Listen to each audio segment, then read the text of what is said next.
Dakle, polazno pitanje u kakvog Boga ljudi danas vjeruju, odnosno ne vjeruju, u naša promišljanja doziva pojam i misao Boga oko kojega se u ovom pitanju sve i vrti. Iako se smijemo pitati i o kakvim ljudima, o kakvoj vjeri, ali i o kakvoj nevjeri je tu riječ. Ipak zaustavimo se na pojmu Boga. Ovisno o tome na kojeg se Boga misli u ovom naslovu, doznaćemo pobliže i kakav je Bog u ovom pitanju. Međutim, pitanje u našem naslovu zasigurno pretpostavlja nešto drugo. Predmnijevamo da najprije pretpostavlja činjenicu kako Bog u navještanju i propovjedanju crkve ima možda drugačije kvalitete i svojstva od očekivanja današnjih ljudi, ponajprije samih vjernika, kojima su navještaj i propovjed upućeni.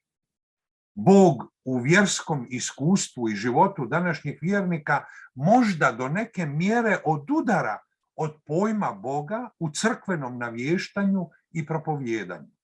Činjenica na koju je, dakako u novije vrijeme, skrenuo pozornost i kardinal Kasper, navodim, naznačavanje milosrđa kao središnje teme za teologiju 21. stoljeća, dolazimo do začuđujućeg, odnosno zaprepašćujućeg otkrića da se ova, za Bibliju središnja, a za današnje iskustvo stvarnosti aktualna tema u leksikonima i priručnicima dogmatske teologije u najboljem slučaju pojavljuje na rubu. Ovdje se rezultat ne može nazvati drugačije nego razočaravajućim, odnosno katastrofalnim. Zahtijeva od nas da iznova promislimo cjelokupni nauk o Božjim svojstvima i da pritom milosrđu dodijelimo mjesto koje mu dolikuje. Završen navod. Već je Drugi Vatikanski koncil u kontekstu govora o modernom ateizmu jasno izjavio potrebu obnove i čišćenja kako bi kršćanska istina o Bogu bolje zasjala u svijetu. Navodim. Crkva, naime, treba učiniti prisutnim i tako reći vidljivim Boga Oca i njegova utjelovljenog Sina time što se pod vodstvom Duha Svetoga neprekidno obnavlja i čisti. To se postiže ponajprije svjedočanstvom žive i zrele vjere, to jest vjere koja je tako odgojena da može jasno proniknuti teškoće te ih predvladati. Tome pak da se Božja prisutnost očituje napokon najviše pridonosi bratska ljubav među vjernicima, koji složnoga duha surađuju na vjeri u evanđelje, te se iskazuju kao znak jedinstva. Završen navod. Naravno da će kršćansko jedinstvo i kršćansko bratstvo i sestrinstvo svih kršćanskih vjernika kao svjedočanstvo Božje prisutnosti u svijetu još trebati pričekati. A onda Papa Franjo je išao korak dalje. U svojoj posljednjoj socijalnoj enciklici Na svjetlo dana je iznio istinu o bratstvu i sestrinstvu u širem kontekstu. Naime, da su svi ljudi na zemlji međusobno sestre i braća jer imaju jednoga i zajedničkog Oca nebeskog, koji je svoje čovjekoljubivo i milosrdno lice objavio na licu Isusa iz Nazareta. Pitanje u naslovu pretpostavlja zatim činjenicu da Bog u modernim ateističkim osporavanjima i negacijama ipak ima drugačije kvalitete i svojstva od pravoga Boga Oca, Gospodina našega Isusa Krista. Nevjera i vjerska ravnodušnost u iskustvu i životu današnjih nevjernika zasigurno više ne predstavlja pobunu i sredstvo protiv borbe protiv neumjesnoga vjerskog straha te društvenih nepravdi i nejednakosti podržavanih od strane crkve, nego možda prije puko, pa čak i lijeno ustrajavanje u ostvarenome ateističkome stavu. Budući da više nema neumjesnoga vjerskoga straha i društvenih nepravdi i nejednakosti podržavanih od strane crkve, koji bi motivirali i uzrokovali nevjeru, s pravom se pitamo što današnju nevjeru presudno određuje kao nevjeru ili, sukladno našem početnom pitanju, u kakvog Boga današnji nevjernici ne vjeruju. Navodim Drugi Vatikanski koncil. Ateizam, naime, promatran u cijelini nije nešto izvorno, nego on prije nastaje iz različitih uzroka, među koje se također ubraja kritička reakcija protiv religija, i to u nekim krajevima napose kršćanske religije. Završen navod. Iako i danas ima strastvenih i zadrtih neprijatelja vjere i crkve, ipak se čini da u otvorenoj areni nije riječ o masovnoj pojavi, a sigurno nije riječ o državno-političkom sustavu, dok je ipak miran i snošljiv suživot u pluralnom društvu svima važniji od razmetanja razlikama u vjerovanju i nevjerovanju. Ipak, da bismo došli do nekih makar provizornih odgovora na postavljena pitanja, barem kad je riječ o deklariranim vjernicima, držimo korisnim makar letimično zaviriti u rezultate nekih empirijskih socioreligijskih istraživanja. U Sjedinjenim Američkim Državama već više desetljeća NORC na sveučilištu u Čikagu provodi empirijska istraživanja u kojima ispitanike redovito pita o vjeri u Boga. Također to čini i poznata američka agencija Gallup, koja već od 76. godine prošlog stoljeća uvijek i redovito pita ispitanike o vjeri u Boga ili u neku višu silu.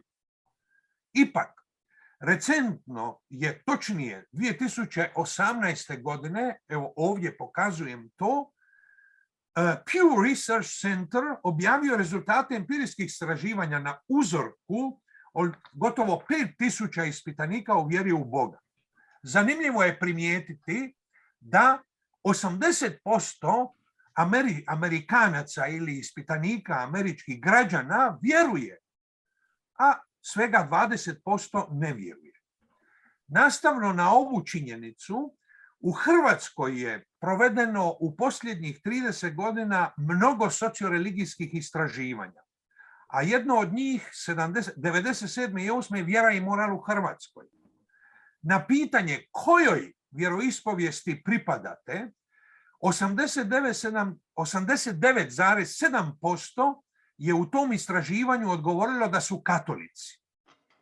Međutim, na pitanje smatrate li se vjernikom, odgovorilo je 47,7% da vjeruje sve što crkva naučava, a 35% da vjeruje samo dio onoga što crkva naučava. Ove činjenice, naravno, letimičnim pogledom govore o tim odudarnostima. U nastavku bi skrenuo pozornost na ljudsko iskustvo Boga. Najprije, ljudsko iskustvo Boga je jedno složeno iskustvo. Ono je sastavljeno iskustvo koje ima dvije dimenzije ili recimo tako lice i naličje. Na svome licu nosi sve što pada na ljudsko.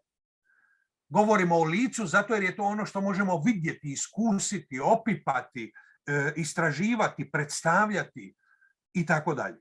Dok na svome naličju nosi sve što spada na božansko. Govorimo o naličju zato jer to je ono nevidljivo, transcendentno, ono uistinu najdublje iskustveno. Ova činjenica upućuje na mogućnost i nužnost razgovora između kompetentnih sugovornika za svaku pojedinu dimenziju, ljudsku i božansku. U tom smislu pozitivne znanosti, napose psihologija i teologija u susretu s ljudskim iskustvom Boga govore o jednom te istom iskustvu, ali svaka to čini sebi svojstvenim jezikom i svojstvenom metodom. Pritom od presudne važnosti treba imati na umu da vjera i razum nikada ne mogu biti u međusobnoj suprotnosti, nego se oni međusobno pomažu. Jer zapravo pravi istinski razum dokazuje temelje vjere. A kad je obasjan još svjetlom vjere, onda zapravo se otvaraju spoznaje božanskih stvarnosti. Dakle, vjera će prosvijetliti razum, ali će i istovremeno taj razum pročistiti od zabluda, obogatiti razum mnogostrukošću spoznaje.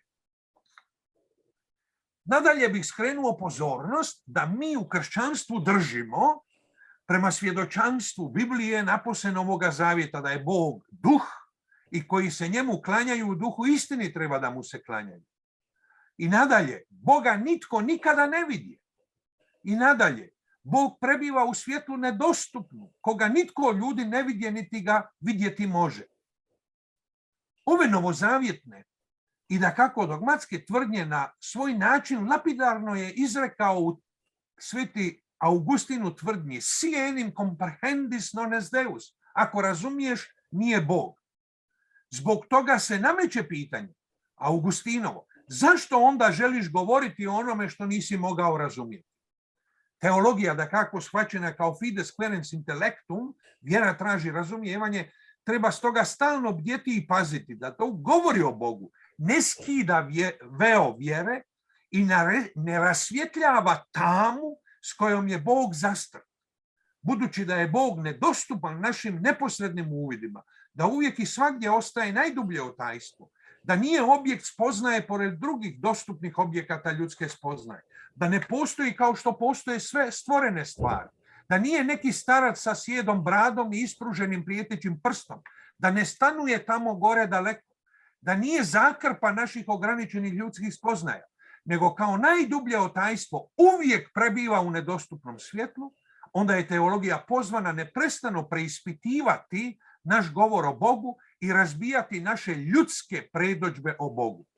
To ne samo radi strahopoštovanja spram dostojanstva otajstva nevidljivoga i nedostupnoga Boga, nego prije svega radi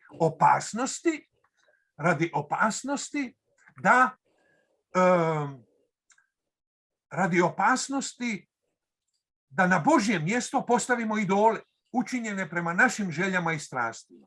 Ovu je činjenicu sveti Augustin formulirao jednostavnim riječima. Ako ti se čini da si Boga uspio razumjeti, prevario si se zbog svoje mašte. Zbog toga treba poznavati izvorni jezik da bismo o Bogu mogli govoriti na način koji odgovara njemu samome. A to je jezik koji prethodi našem ljudskom jeziku. Jezik kojega poznajemo bez da smo ga našli. Samo s takvim jezikom možemo izraziti neizrecivost Boga. Sveti Grgur Nazijanski je ustvrdio, teško je razumjeti Boga, međutim je nemoguće govoriti o Bogu. U tom smislu, kad govorimo o ljudskom iskustvu Boga, a to se posebno odnosi na istraživanja i propitivanja različitih kršćanskih iskustava Boga, to jest ljudskih iskustava onih koji ispovijedaju vjeru u Boga kršćanske objave, onda je od presudne važnosti jasno razabrati i razlučiti autentičnu prisutnost Boga u ljudskom iskustvu od ljudskih želja, strasti, emocionalnih stanja, mišljenja, shvaćanja i očekivanja. Ipak, u kršćanstvu držimo također da Boga nitko nikada ne vidje. Još 3 minute. Jedinorođenac Bog koji je u krilu očevu, on nam ga obznani. Da je dakle Bogo čovjek Isus Krist slika Boga nevidljivoga. Da nam u njemu svijetli svjetlost evanđelja slave Krista koji je slika Božja. Te stoga, kako kaže Ivan u prvoj poslanici, što bi jaše od početka, što smo čuli, što smo vidjeli očima svojim, što razmotrili smo i ruke naše opipaše o riječi životu. Da, život se očitovao i vidjeli smo i svjedočimo i navješćujemo vam život vječni, etc. Ove novozavjetne tvrdnje u temelju su kršćanskog shvaćanja božanske objave i Božjega sebe priopćenja ljudima. Naime, kako ističe Dei Verbum, Bogu se svidjelo da u svojoj dobroti i mudrosti objavi samoga sebe, te priopći tajstvo svoje volje i tako dalje. Prema tome, u kršćanskom razumijevanju Boga stojimo pred Bogom kao apsolutnim duhom koji nije dostupan, koji nije vidljiv, koji nije opipljiv, koji jednostavno predstavlja apsolutnu transcendenciju. No, isto tako u kršćanstvu Bog je postao prisutan, Bog je postao vidljiv, Bog je postao na neki način opipljiv. To upravo u utjelovljenju vječne riječi Očeve, Sina Božjega Isusa Krista. I budući da mi je vrijeme isteklo, dakle, najveći izazov za naše razumijevanje ne samo ljudskog i ne samo kršćanskog, nego i ljudskog iskustva Boga uopće jest na koji način ove dvije stvarnosti, vidljiva i nevidljiva, dostupna i nedostupna, prisutna i neprisutna, zapravo dijalogiziraju u samom čovjeku, dakako polazeći uvijek od onoga što možemo izvorno iskusiti u zajednici vjere crkve. Evo, toliko, hvala na pozornost.